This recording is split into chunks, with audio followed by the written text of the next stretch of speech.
Thanks so much. Thank you so much. Bye-bye. Okay. Let's see. Tomek. You can unmute. Tomek. You're very faint, but I can hear something. Can you hear me? Do you understand? Yeah, I can hear you. It's just you sound very, very difficult to hear. But go ahead. Let me try to do my best. First of all, greetings from Poland. I have lots of questions, but let me express one or two. Yes, please. For now, the first one is what is planned to happen on April 21st, May 15th, I guess, and May 26th, and what impact will it have, in your opinion, on the value of our ecosystem, especially short term? Well, I think, yeah, there's, so the starting point of, I would focus on the May 26th date.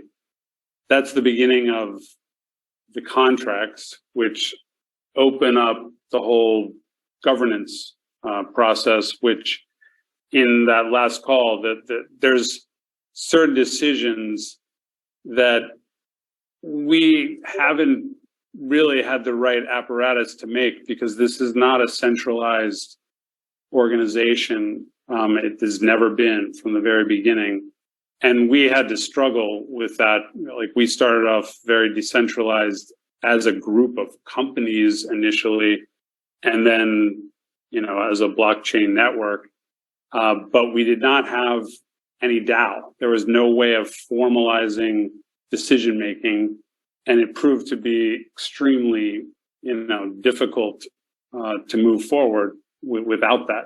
So that, number one, is going to open us up to being able to make decisions and go, move forward faster. There's a number of projects that are also coming, that are launching, and one of those would be this super affiliate, or the affiliate super network. That's something that will add tremendous value to our ecosystem. And so that project, the Global Food Intelligence project, these are just two examples of projects that will start to be used on a global basis by many different companies.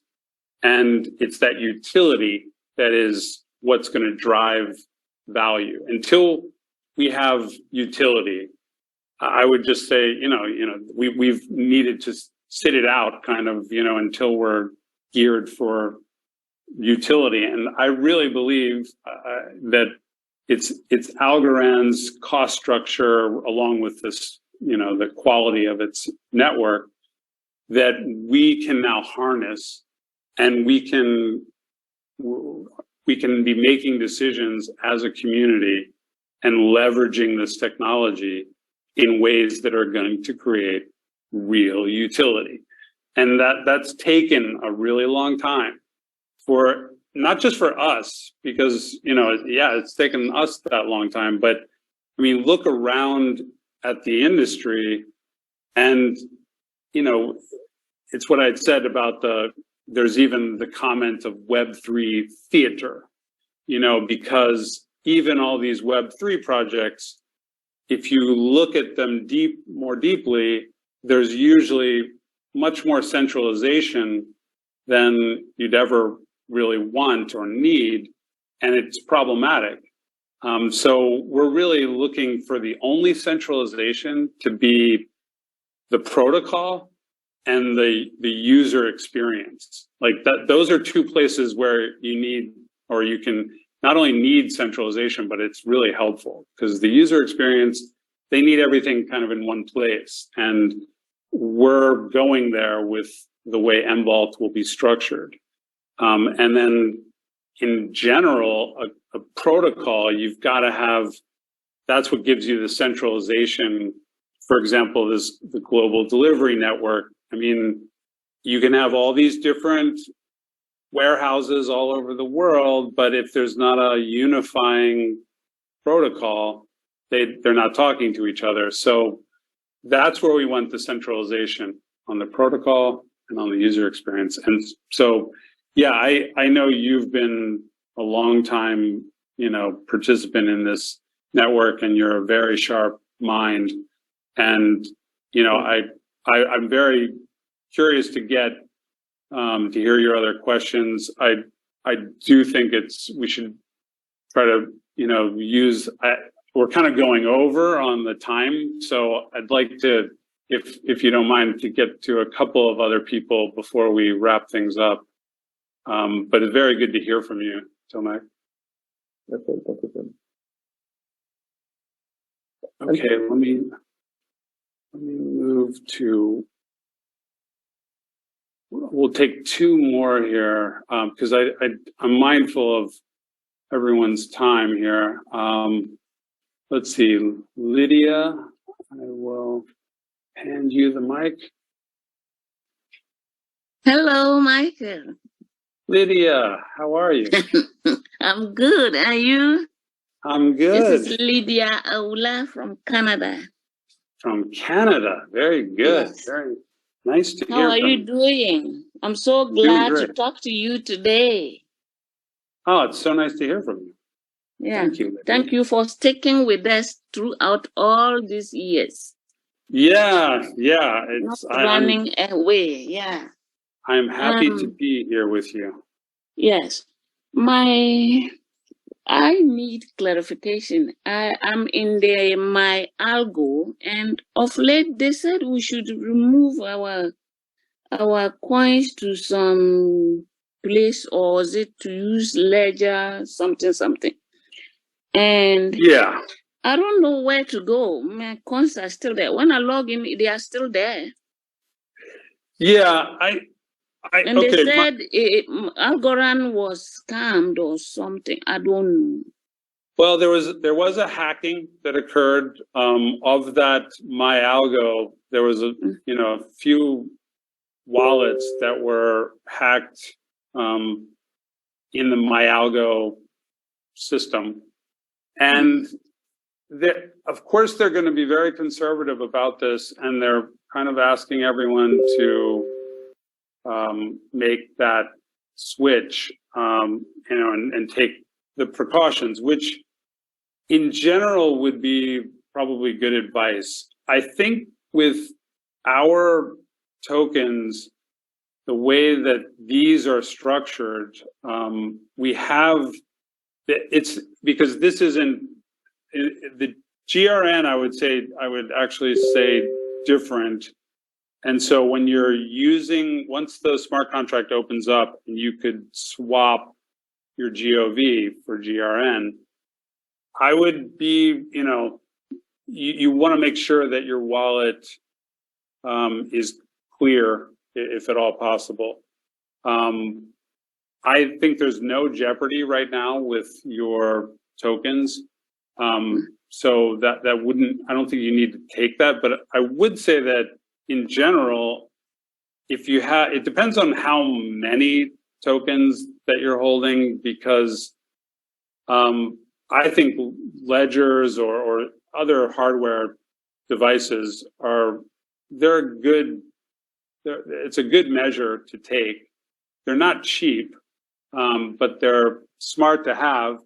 What I was mentioning before is that in mVault, what we're really intending to do, and it's just starting in the industry in general, is having that kind of security that you get from a ledger device without having to have the device, and doing it through an encryption network. That's where we're going with things. And I don't think it's going to be long before we're there. But in the meantime, ledgers are, or hardware. Trezor is also another very good hardware device, but hardware devices are a very smart way to go because they're air-gapped. They're not online. And the hacks happen because there's hot wallets online, and that's how they get hacked. My bottom line point is that I don't think that this is such a dangerous situation for our community. Yes. But I would position yourself to have you could create another wallet outside of MyAlgo. You could do it on Para. There's a couple of different wallet systems that would work well. I would, when we have this at the end of May, when this contract is up, it's probably wise that you create a new wallet, just to be clear of any potential issues. Thank you so much. You're welcome. You're welcome. Yeah, have a good one. Thank you. You too. Okay, Rakesh, you are the last caller of the night. I'm sorry to everybody, but we really we've got a few extra hands here, but we're really running over here. Mr. Rakesh, or Hi, Michael. Very nice to talk to you. Yes, likewise. I'm the starting investor starting from last night actually. Okay. So very thankful to you to be with us in this journey. My Yes. question is there any? Hello. Go ahead. Can you hear me? Yeah. Hello. Yeah, I can hear you. Is there any? I'm sorry. You were saying you were asking a question. Is there any? Yeah. So my only question is there any plan to launch our card or like we had in the last point? Yeah, good question. It was fantastic idea. I think we can all agree that having a card like that is a really great thing. The ability to offer a card is, especially with what's going on right now in the world, is very difficult. Yeah. It's very difficult. Now that said, I do believe that we're gonna make a card available, this would only be through a partnership because it's incredibly heavy lift to get a card like that and keep it. It's just really, and it's gotten exponentially more difficult as time has gone on here. And I'm aware of in the United States, for example, they're shutting down bank accounts left and right if there's any hint of any activity with crypto. So, in that kind of an environment, very difficult to keep a relationship through banking channels, which is what you need for a Visa or MasterCard. That said, I do think that there are a couple of players that have put the time and the money into it, and it's quite expensive now because you've had to there's only a few relationships that like Visa and MasterCard are allowing. But there is one and a group that I don't want to speak before it happens, but there is something that's being worked on that would allow our community to have that kind of card. And this would be towards the end of the year, potentially. That would be the early part of that. So it's certainly something that we want to deliver. I will also say that where we're wanting to go and where I think things are going is there's going to be more ways of using digital assets for real products. And that's really what we're talking about when we talk about this Web3 marketplace and what we're doing with the global delivery network. We're really trying to have it so that you don't have to come out of digital assets and into fiat to make a purchase or get something, make it useful. There's ways of keeping it in digital and using it the way you would have used fiat. And that's only just beginning. And there's some innovations that are needed even to do that. And I think that's, if you ask my opinion on it, I would say that's more the direction that we're going to be focused on, is being able to use digital assets for more things, more utility out of digital assets than to be facilitating the conversion to fiat. That's a different business. We've learned that, it's a banking business. And I don't think I don't think that the banks are in very good condition right now. And I think that's part of the problem, the pressure coming on the blockchain space, is the banks are really under some strong pressure. I think there's going to be a possibility for that, but in general, in the years ahead, we're going to be really innovating around digital assets and and introducing credit too, which is, I think, an area that there really hasn't been a lot that's gone on the credit side of things. Everything has been focused on assets. There's, I guess, some credit has happened with for example, the borrowing against digital assets, but that has been done in not the best ways. So the credit that, we're looking to bring to the market is, I would call, a healthier credit than what's been done with things like Celsius and groups like that. So that's what my view would be on that. Do you have any other question?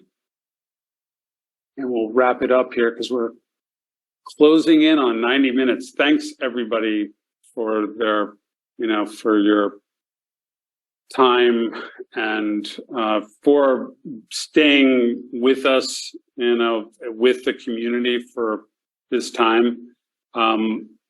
I really want to stress that, we're moving through, we're moving past the problems we had faced in the past, and we're really moving to a place where I think there's going to be a lot of great things happening and some very strong value being created for everybody who's stayed aboard for all this time.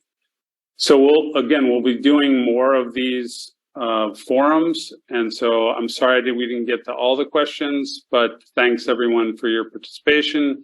And we'll put some of the material on the Telegram group about